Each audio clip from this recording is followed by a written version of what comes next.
For most of human history, planting was a game of chance. This photograph shows the traditional method, a farmer reaching into a bag and throwing grain across the soil, an ancient technique known as broadcast sowing. But this method is mechanically inefficient.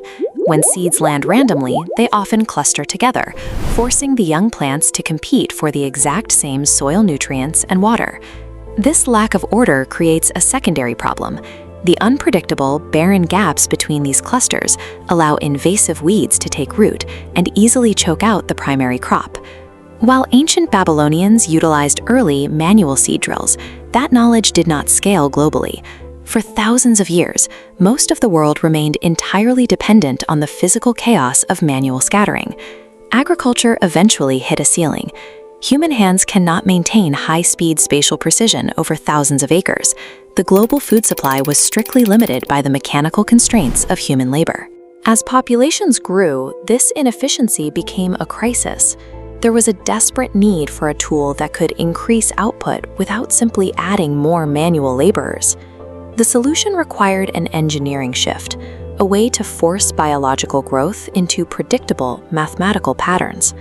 In 1701, an English farmer named Jethro Tull identified the spatial logic required to solve this problem.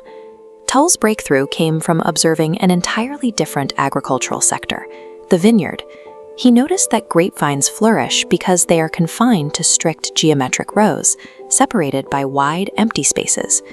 This geometry allows workers to move between the rows, keeping the soil loose and removing weeds without damaging the plants. Tull realized that to maximize yield, grain crops like wheat and barley needed to be organized using the same spatial architecture as the vineyard. He designed the 1701 automatic seed drill to replace manual scattering with mechanical precision. Plow attachments at the base cut a perfectly straight channel into the earth. Simultaneously, an internal rotary mechanism draws seeds from hopper boxes, dropping them into the channel at exact intervals. Finally, the rig sweeps loose soil back over the channel, protecting the deposited seeds at a uniform depth. While many of Tull's other agricultural theories were dismissed by his contemporaries, the efficiency of this drilling mechanism was impossible to ignore. The seed drill acted as a spatial processor, taking the random input of loose seeds and outputting them as an engineered grid. This invention prompted a visual reorganization of the landscape. Fields that once resembled wild, untamed meadows were replaced by severe, mathematical rows. This layout created a cascading benefit. These parallel lines, seen here in a modern harvested field, allowed farmers to walk through their acreage to conduct targeted weed removal without destroying their crop. Organizing the dirt into straight lines was a prerequisite for industrial progress. It is structurally impossible to automate a disorganized environment. Today, that spatial logic has scaled into the era of GPS-guided pneumatic farming equipment.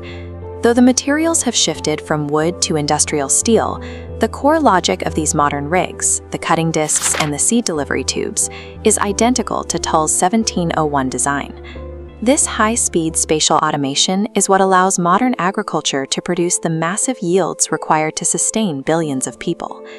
By applying the geometry of a vineyard to common grain, Jethro Tull established the spatial logic required for industrial-scale farming.